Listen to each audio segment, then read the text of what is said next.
सबसे पहले हम पिछले सेशन का जो है क्वेश्चन का आंसर डिस्कस करेंगे। हमने पूछा था कि संरक्षक नौकरशाही के प्रकार मैक्स वेबर के अनुसार बताने हैं आपको, यानी कि जो संरक्षक नौकरशाही के अंतर्गत कौन कौन से प्रकार मैक्स वेबर ने रखे हैं। तो ऑप्शन थे आपके सामने परंपरागत, करिश्माई, दोनों, या इनमें से कोई नहीं, कोई और ही रखे हैं। तो यहाँ पर अगर हम मैक्स वेबर की बात करें तो इन्होंने जो है मोटे तौर पे नौकरशाही को दो प्रकारों में बांटा है। कौन कौन सी? संरक्षक नौकरशाही, ब्यूरोक्रेसी, और दूसरी क्या है? दूसरी आदर्श, आइडियल, आदर्श नौकरशाही, आइडियल नौकरशाही। संरक्षक को क्या पैट्रोनेज बोलते हैं, पैट्रोनेज नौकरशाही, और या फिर आइडियल नौकरशाही, आइडियल ब्यूरोक्रेसी। तो इन्होंने जो है संरक्षक के अंतर्गत परंपरागत और करिश्माई इन दोनों को रखा था। इन्होंने 3 प्रकार की जो है क्या बताई हैं, सत्ता बताया है। तो 3 प्रकार की सत्ता में परंपरागत, करिश्माई को इन्होंने संरक्षक के अंतर्गत रखा है, और जो तीसरी प्रकार की है कानूनी तर्कसंगत है, जो कानूनी तर्कसंगत सत्ता है, उसको जो है आदर्श नौकरशाही के अंतर्गत रखा है। तो इन्होंने नौकरशाही को 2 में किया है डिवाइड, आदर्श नौकरशाही और जो है संरक्षक नौकरशाही। और इसी में जो है इन्होंने आगे जो इनके 3 विभेद हैं, उपवर्गीकरण हैं नौकरशाही के, तो संरक्षक के अंतर्गत परंपरागत और करिश्माई रख दिया है, और आदर्श के नौकरशाही के अंतर्गत कानूनी सत्ता इन्होंने रख दिया है, तर्कसंगत सत्ता को रख दिया है, यानी कि योग्यता आधारित जो सत्ता है उसको रखा है इन्होंने। Good evening to all, this is Pratima Singh, welcome back to Pol Path. और आप पढ़ रहे हैं लोक प्रशासन। ये लोक प्रशासन का जो है सेशन चल रहा है, और इसमें जो है हैंड रिटन नोट्स आपको फ्री मिलेंगे। तो इसके लिए आप हमें जो है टेलीग्राम पे फॉलो कर सकते हैं, पोल पाथ के नाम से टेलीग्राम बना हुआ है, वहाँ पर आप हमें फॉलो कर सकते हैं, और हैंड रिटन नोट्स आपको वहीं से मिल जाएंगे। फ्री ऑफ कॉस्ट है, इस कॉस्ट के बारे में जो है आपको नहीं सोचना है, फ्री ऑफ कॉस्ट। ये लोक प्रशासन के ओनली फ्री ऑफ कॉस्ट जो है आपको नोट्स मिल जाएंगे। और यहाँ पर जो है मैं बताना चाहूँगी कि डिस्क्रिप्शन में जो है सारे लिंक लगे हुए हैं, प्लेलिस्ट लगी हुई हैं, आप वहाँ से जो आपके कोर्स वीडियोस, जो कोर्स के टॉपिक हैं, जो आपका सिलेबस है, उसके अकॉर्डिंग हमने जो है सारे वीडियोज़ बना रखे हैं। तो वहाँ से आप अवेल करके वीडियोज़ को अपनी तैयारी को स्ट्रॉन्ग कर सकते हैं, नोट्स बना सकते हैं। सारे एग्ज़ाम पॉइंट ऑफ व्यू से वेरी वेरी इंपॉर्टेंट है। आपके सिलेबस के अकॉर्डिंग ही सारे वीडियोज़ यहाँ बनाकर डाले हैं, mainly TGT and PGT political science से संबंधित हैं। तो आप वहाँ से सारे वीडियोज़ को अवेल कर सकते हैं। प्लस आपको ये भी बताना चाहूँगी कि जो है वहाँ पर जो हमारे टेलीग्राम का लिंक भी दिया गया है, तो उसके द्वारा भी आप हमें ज्वाइन कर सकते हैं। और सिर्फ पोल पाथ के नाम से हमने टेलीग्राम बना रखा है, तो पोल पाथ सर्च करके भी अब आप हमें टेलीग्राम पे ज्वाइन कर सकते हैं। @ नहीं लगाना है, यदि आप नाम से सर्च करेंगे तो @ नहीं लगाना है, ओनली पोल पाथ सर्च करके आप हमें टेलीग्राम पे ज्वाइन कर लीजिए। वहीं आपको जो है सारे नोट्स और PDF वगैरह मिलती रहेंगी। प्लस 7 PM है, 7 PM एक प्रैक्टिस क्लास में लेती हूँ, जहाँ पर जो है टाइम एंड एक्यूरेसी को दोनों को मैनेज करते हुए जो सबसे पहला आंसर देते हैं तो उनका नाम वहाँ मेंशन किया जाता है। तो वहाँ पर आप अपना जो है कंप्लीशन का लेवल चेक कर सकते हैं, नॉलेज का लेवल भी चेक कर सकते हैं। एक प्रकार से वो क्विज का होता है 7 PM, आप वो भी ज्वाइन कर सकते हैं। तो चलिए देखेंगे आज हम अगले अपना जो ये ब्यूरोक्रेटिक मॉडल है, वेबेरियन मॉडल, इसको हम पढ़ेंगे। तो क्या है ये?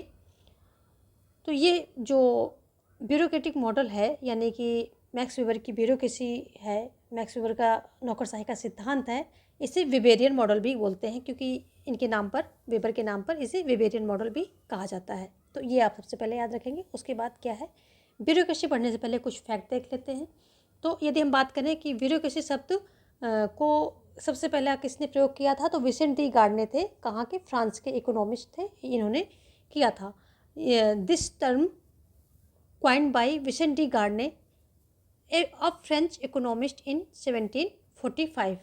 एंड सेकेंड पॉइंट क्या है, bureau means a desk in French.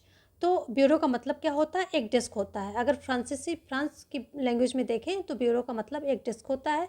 And जो है ब्यूरोक्रेसी पर यानी कि नौकरशाही पर बहुत लोगों ने अपनी राइटिंग दी, यानी कि बहुत लोगों ने अपने इस पर विचार दिए, पुस्तकें लिखी। लेकिन जो सबसे पहले व्यक्ति थे जिन्होंने एक व्यवस्थित सिस्टमेटिक ढंग से स्टडी किया नौकरशाही को और अपने विचार दिए, तो वो मैक्स वेबर थे। तो क्या है, राइटिंग ऑन, वो यही यहाँ पर वही लिखा हुआ है, writing on bureaucracy came from Karl Marx, Max Weber, Robert Michels, Gaetano Mosca. इन सभी ने जो है ब्यूरोक्रेसी पर जो है क्या दिया है, अपने विचार दिए हैं, लेख लिखे हैं। But it was Max Weber who began the systematic study of bureaucracy. तो सिस्टमिक स्टडी ऑफ ब्यूरोक्रेसी किसने शुरू की है, तो ये मैक्स वेबर महोदय ने शुरू किया है। अब हम मैक्स वेबर के बारे में थोड़े से कुछ फैक्ट देख लेते हैं। कौन से फैक्ट हैं जो इनका, अगर हम पूरा नाम देखें तो मैक्सिमिलियन कार्ल एमाइल वेबर इनका नाम है। ये German sociologist and political economist हैं, यानी कि जर्मन समाजशास्त्री और राजनीतिक अर्थशास्त्री हैं। Born in Erfurt western Germany on April 21, 1864। 1864 में ये जो है जर्मनी में, वेस्टर्न जर्मनी में जन्म ये लेते हैं। और ये क्या करते हैं कि जो यूनिवर्सिटी ऑफ हिडालबर्ग, वहाँ से अपनी ये लॉ की स्टडी करते हैं, ठीक है। And also spend a year as junior officer in German army. German army में एक जूनियर ऑफिसर के तौर पे 1 साल इन्होंने वहाँ पर भी काम किया, जर्मन की आर्मी में भी। एंड फिर क्या होता है कि 1889 में रिसीव्ड हिज पीएचडी, ये पीएचडी करते हैं कब, 1889 में। और फिर यूनिवर्सिटी ऑफ बर्लिन में इंस्ट्रक्टर ऑफ लॉ की पोस्ट पर जो है काम करते हैं। उसके बाद जो है फ्राइबर्ग यूनिवर्सिटी में, कहाँ, फ्राइबर्ग यूनिवर्सिटी में ये प्रोफेसर, एज अ प्रोफेसर, किसके प्रोफेसर, पॉलिटिकल इकोनॉमी के जो है प्रोफेसर के रूप में काम करते हैं। फिर इनके साथ क्या होता है, एक दुर्घटना होती है और वो इनकी पिता की डेथ जो है 1997 में इनके फादर की डेथ हो जाती है। और ये इस डेथ से इतना जो है शौक इनको लगता है कि ये अपनी स्टडी, अपने कार्य, अपनी टीचिंग, हर चीज़ से जो है दूर हो जाते हैं 20 साल के लिए। और 20 साल के बाद जब उस दुख से उबरते हैं तो ये इनका जो है फोकस, इनका रुझान समाज की ओर हो जाता है और वो समाज के जो चीज़ें हैं उस पर इनका अध्ययन शुरू हो जाता है। जो समाज के मैटर होते हैं, समाज से संबंधित, उस पर इनका जो है अध्ययन शुरू कर देते हैं और वहीं से एज अ समाजशास्त्री ये उभर कर सामने आते हैं। तो इसलिए इनको जर्मन समाजशास्त्री और राजनीतिक अर्थशास्त्री कहा जाता है। देखेंगे आगे इनकी कंट्रीब्यूशन के बारे में बात करेंगे कि कंट्रीब्यूशन ऑफ मैक्स वेबर, यानी कि इनकी पुस्तकों की बारे में बात करेंगे। तो इनकी जो पहली पुस्तक है तो ये है the Protestant ethic and the spirit of capitalism, और दूसरी है इकोनॉमी एंड सोसाइटी, तीसरी है the theory of social and economic organisation. तो ये इनकी जो है कुछ पुस्तकें हैं मेन।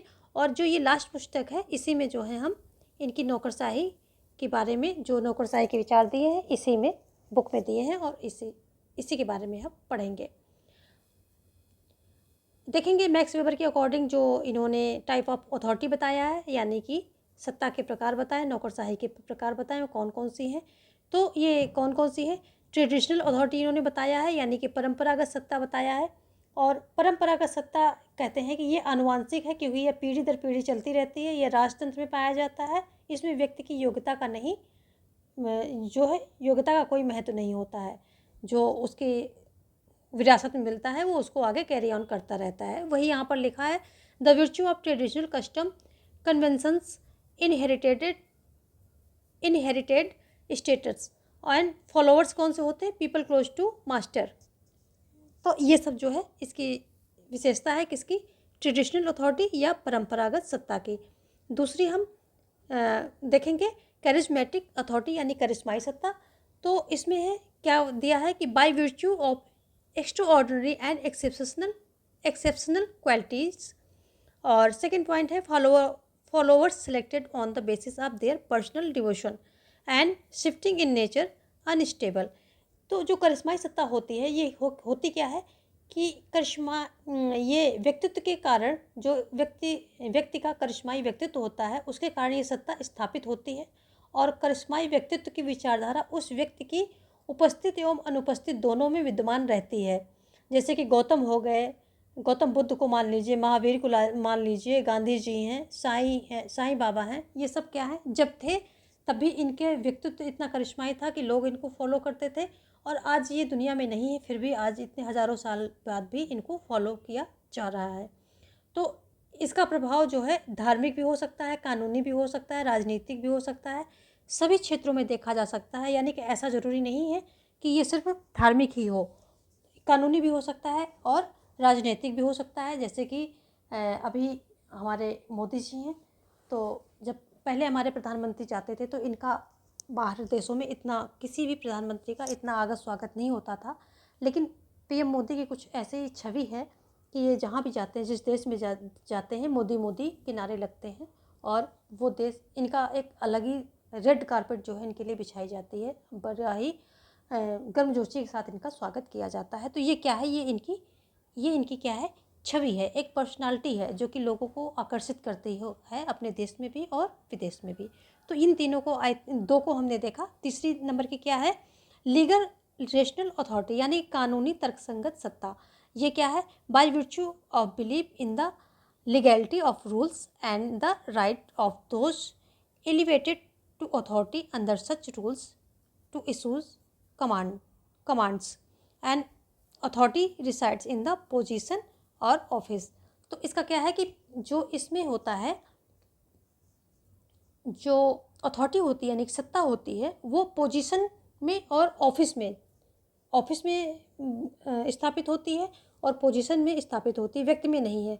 व्यक्ति का जो है महत्व तभी तक होता है जब तक वो उस पोजीशन पर होता है। जैसे पोजीशन से हट जाता है उसका महत्व खत्म हो जाता है। जो अगला व्यक्ति आता है, बैठता है, उसकी जो है वैल्यू हो जाती है। तो पोजीशन में सत्ता कहाँ है, पोजीशन में है, ऑफिस में है, ये ऐसा बताते हैं। और इसमें व्यक्ति अपनी योग्यता एवं क्षमता के आधार पर पद प्राप्त करता है। इसमें पद का महत्व जो है होता है, व्यक्ति का महत्व नहीं होता है। व्यक्ति तभी तक महत्व होता है जब तक वो उस पद पर होता है। और इसी सत्ता को इन्होंने सबसे महत्वपूर्ण सत्ता माना है। सबसे जो है महत्वपूर्ण सत्ता किसको माना है, इसी को माना है, क्योंकि ये क्या कहते हैं कि तर्क और विवेक को और योग्यता को, इन सबको जो है ये सबसे ऊपर रखते हैं। इसी सत्ता को इन्होंने सबसे महत्वपूर्ण माना है। मैक्स वेबर के अकॉर्डिंग नौकरशाही का आशय क्या है, तो नौकरशाही का आशय, अगर विवेरियन आशय देखें तो ये कहते हैं कि नियुक्त अधिकारियों के प्रशासनिक अधिकार से है। ठीक है, नौकरशाही का आशय नियुक्त अधिकारियों के प्रशासनिक अधिकार से है। ये जो है मैक्स वेबर का आशय है। मैक्स वेबर ऐसा कहते हैं। अब जो है हम देखेंगे कि नौकरशाही की कुछ विशेषताएं देख लेते हैं और मैक्स वेबर ने इसमें क्या क्या इसकी जो है प्रमुख गुण या प्रमुख बातें या विशेषताएं बताई हैं वो भी देखेंगे। और जो ब्यूरोक्रेसी क्या है मैक्स वेबर के अकॉर्डिंग वो देखते हैं सबसे पहले। तो bureaucracy is the machinery which implements rational legal authority. Max weber studied bureaucracy in detail and constructed an ideal type which contain the most prominent characteristic of bureaucracy.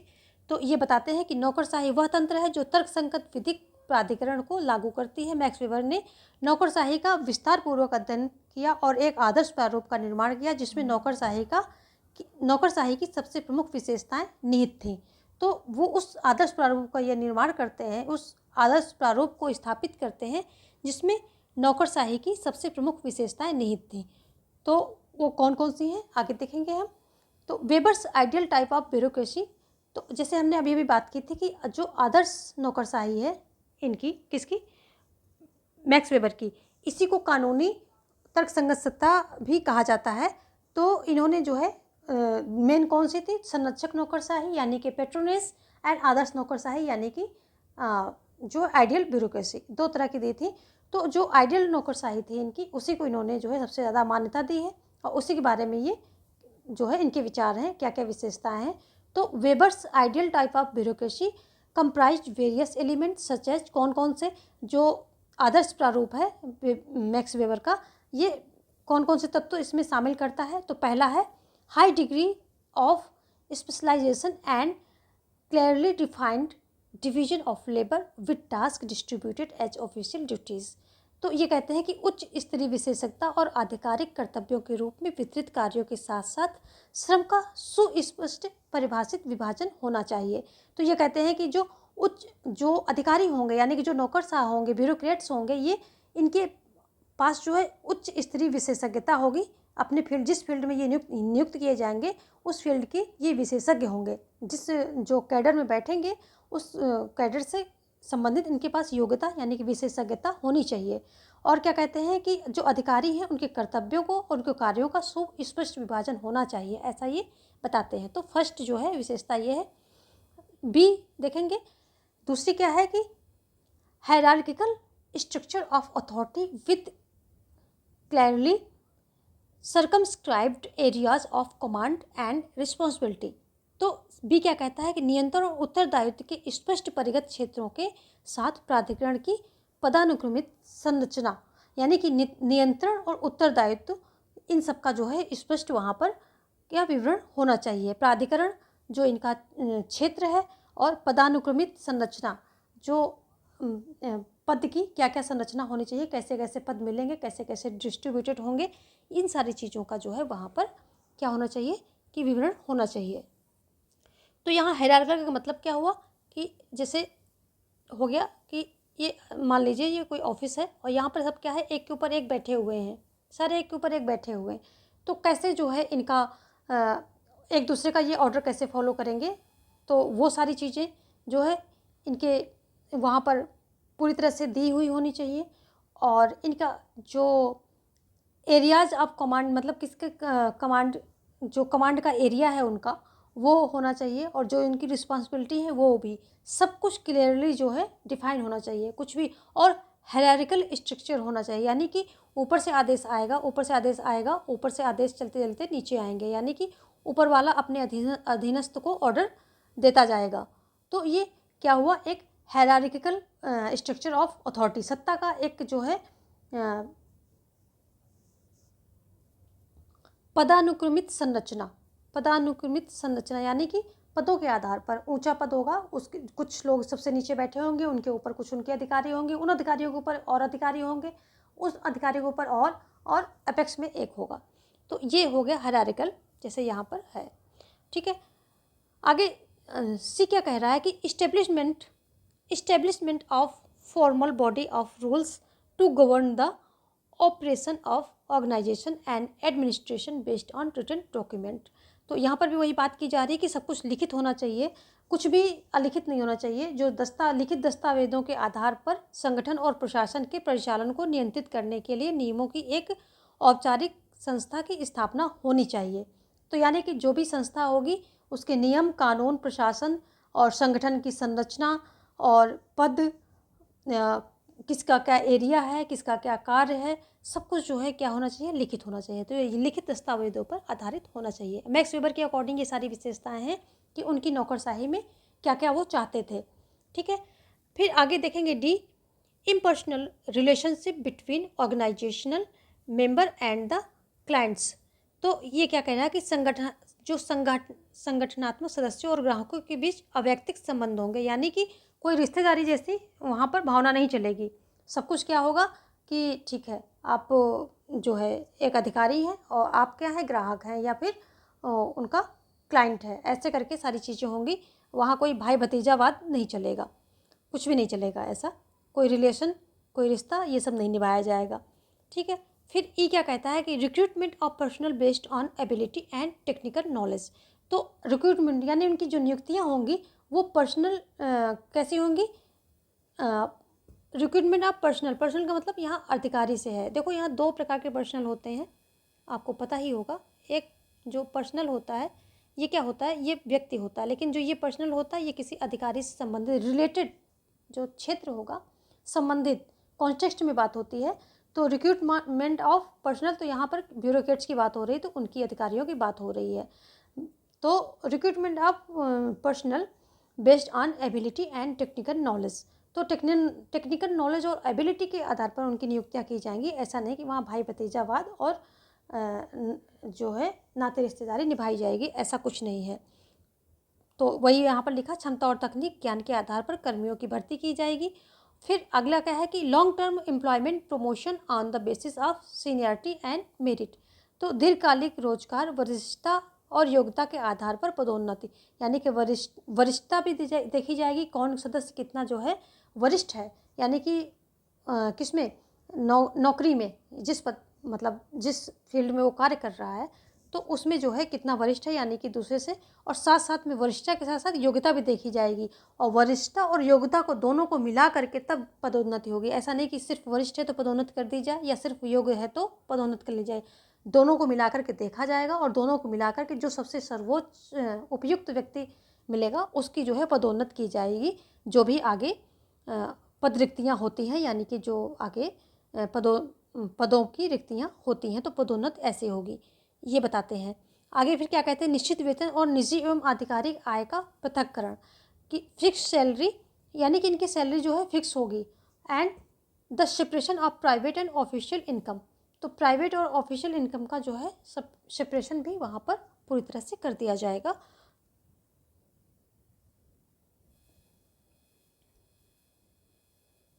आगे क्या बात कर रहे हैं ये characteristics of official in bureaucracy. तो ये क्या बताते हैं कि Weber mention the following characteristic of official in a bureaucratic setup. पहला है office work is a vocation for official. तो देखिए यहाँ पर ये वोकेशन की बात कर रहे हैं, क्या कह रहे हैं, office work is a vocation of official, यानी कि अधिकारियों के लिए कार्यालय का काम एक व्यवसाय होगा, उसको व्यवसाय की तरह बोलेगा, ठीक है। तो और इसमें जो है अधिकारियों के गुणों की बात की गई है, जो नौकरशाही है इसमें क्या है अधिकारियों के गुण की बात की बताई गई है, जो ब्यूरोक्रेट्स होंगे उनके गुणों की बात की गई है। तो क्या है कि अधिकारियों के लिए जो कार्यालय का काम होगा वो एक व्यवसाय के उनके लिए एक व्यवसाय होगा और उसको एक व्यवसाय की तरह वो करेंगे, यानी कि पूरे डेडिकेशन के साथ जो है उस कार्य को करेंगे, और वहाँ पर कोई उनका अपना रिश्ते नातेदारी भाई भतीजावाद ये सब नहीं चलना चाहिए। नेक्स्ट क्या कहते हैं कि they are specially trained for their job, वो अपने जॉब के लिए जो है स्पेशली यानी कि विशेष रूप से क्या किए जाएँ, ट्रेंड किए जाएँ, ऐसा ये मानते हैं। और आगे क्या है कि their qualification determine their position और रैंक इन द ऑफिस, उनकी योग्यता कार्यालय में उनकी स्थिति या रैंक को निर्धारित करती है। उसके आगे क्या कहते हैं, they are expected to do their work honestly, और उनसे अपना काम ईमानदारी से करने की अपेक्षा की जाती है। तो ये सब किसके गुण हो गए, ये सब अधिकारियों के गुण हो गए। और उसके पहले जो हमने पढ़े थे तो वो एक जो ब्यूरोक्रेसी है यानी कि कैसे उसकी संरचना होगी, क्या क्या उसके अंतर्गत ब्यूरोक्रेसी की क्या विशेषताएं होंगी वो पढ़ा था। अभी हम खास ब्यूरोक्रेट्स के गुण पढ़ रहे हैं कि क्या क्या उनसे जो है अपेक्षाएं की जा रही हैं और क्या क्या उनके अंदर देखा जा रहा है कि ये चीज़ें ये गुण उनके अंदर होने चाहिए। आगे फिर इसकी क्या होता है, आलोचना भी होती है और इसको जो है आयरन केज की तरह मानते हैं। क्या कहते हैं कि in sociology the iron cage is a concept introduced by the Max Weber to describe the increased rationalization inherent in social life, particularly in Western capitalist societies। समाजशास्त्र में लोहे का पिंजरा एक अवधारणा है जिसे मैक्स वेबर ने सामाजिक जीवन में निहित विशेष रूप से पश्चिमी पूंजीवादी समाजों में संवर्धित युक्तिकरण के वर्णन के लिए पेश किया है। तो ये जो है आयरन केज है, ये आयरन केज क्या है, ये जो इन्होंने समाज शास्त्र में एक अवधारणा प्रयुक्त की है तो उससे संबंधित है। तो मैक्स वेबर के जो है नौकरशाही उसकी आलोचना भी काफ़ी होती है और आलोचक कहते हैं कि नौकरशाही के कठोर नियंत्रण को मनोवैज्ञानिक पहलू से हानिकारक बताया है और भी कई सारी बातें कही, कानून के रूप में सीमित कर दिया गया है। और इन्होंने यहाँ तक भी बोला है कि अमानवीय है, असंवेदनशील है नौकरशाही। जो मैक्स वेबर के वेबेरियन नौकरशाही वो क्या है, अमानवीय है और असंवेदनशील है, पूर्णतया सैद्धांतिक है और यंत्रवत है, यानी कि एक मशीन के तौर में काम करने व्यक्ति को एक मशीन समझ लिया गया है, यंत्रवत है। तो ये सारी कुछ आलोचनाएं हुई हैं। चलिए मर्टन का देख लेते हैं। मर्टन जो है इन सब चीज़ों का स्टडी करते हैं और क्या बताते हैं, Merton analysis outline the dysfunctions resulting from bureaucratic structure, the negative consequences he identifies are the displacement of goals, the trend incapacity, over conformity, and spirit of corps of the official, and the depersonalization of relationship। वही यहाँ पर लिखा हुआ है कि Merton विश्लेषण नौकरशाही Merton का जो विश्लेषण होता है नौकरशाही संरचनाओं से उत्पन्न होने वाली समस्याओं की रूपरेखा तैयार करता है। वह जिन नकारात्मक परिणामों की पहचान करता है वे हैं लक्ष्यों की विस्थापन और प्रशिक्षित अक्षमता, अधिकारियों की अति अनुरूपता एवं स्पिरिट डी कॉर्प्स और रिश्तों का प्रतिरूपण। ये वही कहते हैं कि इसमें जो है लक्ष्यों का विस्थापन, यानी कि जो है यहाँ पर कार्य क्या होता है कि डिले किया जाता है, ठीक है, अभी नहीं, फिर कर लेंगे, बाद में कर लेंगे, ठीक है, उसको डिले किया जाता रहता है, फाइलों को टाला जाता रहता है, काम निपटाया नहीं जाता है। और ये साथ में ये भी कहते हैं कि प्रशिक्षित अक्षमता, एक बार सिलेक्शन हो जाता है उसके बाद उसमें उनके प्रशिक्षण में कमी रहती है, और अधिकारियों की अति अनुरूपता, ये सारी जो हैं चीज़ें इन्होंने इसमें बताई हैं कि कमियां पाई हैं, इन्होंने विश्लेषण किया और ये सारी इन्होंने कमियां पाई हैं कि एक तो इन्होंने इनकी जो है क्या जो काम टालने की प्रवृत्ति होती है, प्रशिक्षित अक्षमता होती है और अति अनुरूपता होती है, ये सारी चीज़ें जो इनमें कमियां पाई हैं इन्होंने। रॉबर्ट मिशेल्स के बारे में देखते हैं तो ये कहते हैं, Robert Michels in his iron law of oligarchy postulates that intensifying complexity and bureaucratization of modern organization is leading to the concentration of power at the top level in the hand of few who tend to rule in the dictatorial manner। तो Robert Michels क्या कह रहे हैं कि अपने कुलीन तंत्र के लौह कानून, इन्होंने जो है कुलीन तंत्र के लौह कानून में यह मानते हैं कि आधुनिक संगठनों की गहन जटिलता और नौकरशाहीकरण शीर्ष स्तर पर सत्ता की एकाग्रता की ओर अग्रसर है, कुछ लोगों के हाथों में जो तानाशाही तरीके से शासन करते हैं। तो ये इन्होंने जो है अध्ययन किया और नौकरशाही के बारे में ऐसा ये बोलते हैं। अब हम जो है मैक्स वेबरियन जो हमने नौकरशाही को देखा, इसके खास खास पॉइंट देख लिए हैं, और अब हम देखेंगे मैक्स FM मार्क्स के नौकरशाही है, इसके बारे में बहुत पूछा जाता है। तो FM मार्क्स ने नौकरशाही यानी ब्यूरोक्रेसी के 4 प्रकार बताए हैं। कौन कौन से बताए हैं देख लेते हैं। पहला बताया है इन्होंने जाति पर आधारित नौकरशाही यानी कि द कास्ट ब्यूरोक्रेसी। इन्होंने कास्ट ब्यूरोक्रेसी की बारे में बात की है और ये कहाँ पाई जाती है, रोम साम्राज्य में पाई जाती थी, ठीक है। दूसरी इन्होंने बताया है कि अभिभावक नौकरशाही जिसको बोलते हैं द गार्जियन ब्यूरोक्रेसी, चीन और प्रशा में पाई जाती थी, ठीक है। तीसरी है संरक्षक नौकरशाही जिसे लूट प्रणाली बोलते हैं, लूट व्यवस्था भी बोलते हैं। तो ये चीन और प्रशा में नहीं पाई जाएगी, ये बल्कि अमेरिका में पाई जाती है। यहाँ पर गलती से लिख दिया है, संरक्षक नौकरशाही कहाँ, अमेरिका में पाई जाती है, अमेरिका में पाई जाती है।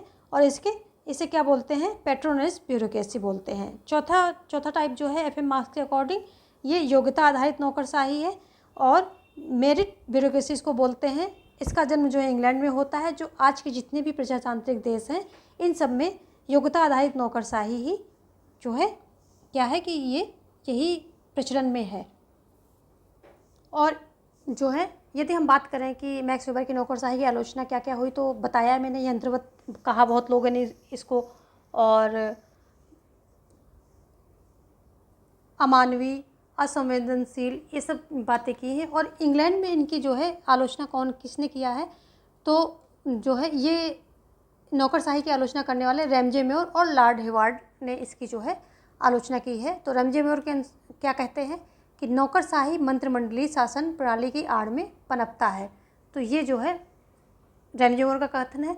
जबकि लॉर्ड हेवार्ड आलोचना करते हुए कहते हैं कि नौकरशाही को इन्होंने क्या बोला है कि नवीन निरंकुशता या स्वेच्छाचारिता का नाम दिया है। ऐसे ही हर्बर्ट मॉरिसन के अनुसार नौकरशाही संसदीय प्रजातंत्र का मूल्य है। पार्किंस के अनुसार नौकरशाही में अधिकारियों के कार्यों का बंटवारा किया जाता है। तो ये सब कुछ जो है मुख्य विचारक हैं जिन्होंने नौकरशाही के बारे में अपने अपने राय जो है दिए हैं। और कार्ल मार्क्स के अनुसार क्या है कि नौकरशाही पूंजीपति एवं राज्य के हाथ में एक यंत्र है जिसका प्रयोग गरीबों के शोषण के लिए किया जाता है। तो ऐसा जो है कार्ल मार्क्स के अकॉर्डिंग कहा गया है। तो ये थे कुछ इम्पोर्टेंट पॉइंट जो नौकरशाही से संबंधित थे। है तो बहुत कुछ नौकरशाही में, बेवेरियन नौकरशाही में भी बहुत कुछ है, लेकिन जो एग्ज़ाम पॉइंट ऑफ व्यू से हमें पढ़ना चाहिए वो चीज़ें हमने यहाँ पर डिस्कस की हैं, ना कि फालतू की चीज़ें यहाँ पर ला करके आपका बर्डन नहीं बढ़ाया मैंने। तो जो इम्पोर्टेंट चीज़ें वो हमने यहाँ पर डिस्कस कर ली हैं, और आई थिंक जो है बाकी की जो चीज़ें अगर जो होती हैं वो हम प्रैक्टिस में लेते रहेंगे। बट सारी इंपॉर्टेंट चीज़ें यहाँ पर रख ली हैं, तो आप इन्हीं को, सारी चीज़ों को अच्छी तरह से मेमोराइज कर लेंगे और अपने नोट्स बना सकें तो वेल एंड गुड। और हैंड रिटन नोट्स आपको प्रोवाइड मैं कर रही हूँ वो तो ठीक है, बनी बात है। बट ये सिर्फ शायद हिंदी में ही अभी प्रिपेयर हैं, तो हिंदी में ही हो पाएंगे, इंग्लिश में अभी प्रिपेयर नहीं है, तो हिंदी में ही आपको ये हैंड रिटन नोट्स मेरे अभी प्रोवाइड हो पाएंगे। इंग्लिश का अभी मैं कुछ नहीं कह सकती हूँ क्योंकि टाइम की कमी है, तो देखा जाएगा इंग्लिश इन फ्यूचर। अभी तो मैं इंग्लिश के लिए कुछ नहीं कह सकती हूँ। और आज का सेशन हम यहीं पर वाइंड अप करेंगे, और वीडियो को लाइक एंड शेयर करना बिल्कुल ना भूलें। और यदि अभी तक सब्सक्राइब नहीं किया है तो चैनल को सब्सक्राइब कर लें, क्योंकि यहाँ से ऐसे ही इम्पॉर्टेंट महत्वपूर्ण कंटेंट जो है निकलते रहते हैं। और thanks for watching, have a great life. जय हिंद, जय भारत।